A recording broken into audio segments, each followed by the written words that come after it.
Samantala, inatasan na ngayon ng Department of Agriculture o DA ang National Food Authority na simulan na ang pagpapadala ng mga stocks sa Visayas Region para sa pagpapatupad na ng 20 pesos per kilo ng bigas doon. Pinag-aaralan na rin ang kagawaran na palawakin pa ang bentahan ito sa iba pang panig ng bansa hanggang 2028. Report mula kay Erlo Bringas.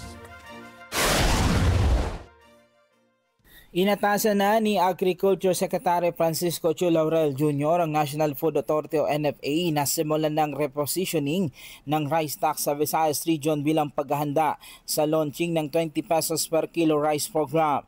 Sa isang pahayag, sinabi ni Secretary Laurel na tumatayo ding chairman ng NFA Council na aabutin pa ng ilang linggo bago maidala ang 100 tons ng 50 kilos ng rice bag mula sa NFA warehouses, partikular na sa Mindoro papunta ng ilang parte ng Visayas. Sa gayon, meron ng clearance ang Agri-Department sa Commission on Elections o COMELEC para i-roll out ang 20 pesos kada kilo ng bigas na maituturing na pangako ng Pangulo mula noong pangangampanya pa nito sa pagkapresidente. Ang nasabing rice initiative ay magmumula sa NFA buffer stocks na umaabot sa ikalamang taon na mataas na umaabot sa 378,156 metric tons na may kabuang bilang na 7.56 million bags of rice na tatagal para mapunan ng pangangailangan sa pagkain ng Pilipino sa loob ng 10 araw. Ang mga warehouses naman sa Iloilo ay merong kabuang 862,409 na sako ng bigas.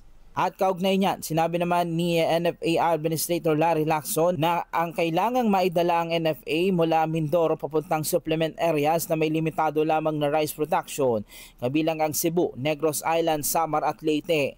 Dagdag pa ni Lacson ang karagdagang stocks naman para sa Visayas Region na nagmumula sa Mindoro Island na mula sa sobrang 830,000 na bags of rice mula sa NFA inventory. Inahalimbawa din ni Lacson ang pag-transfer ng 40,000 na sako ng bigas mula sa Mindoro papuntang Cebu ay posibleng abutin din ng buwan. Ipinaliwanag ni Secretary Laurel na napili ang Visayas para sa pilot run ng 20 pesos per kilo rice program ay dahil may tuturing na higher than average poverty sa nasabing probinsya.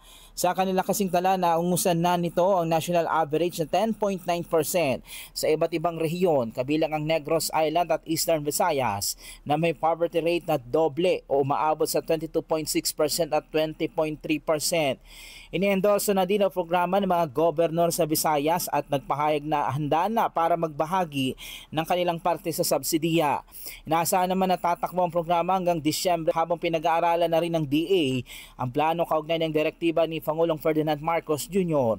na palawakin pa ang inisyatibo sa iba't ibang panig ng bansa at mapanatiling sustainable ito hanggang taong 2028. Erlo Bringas para sa Matadag Agila, matatag, matapang, matapat.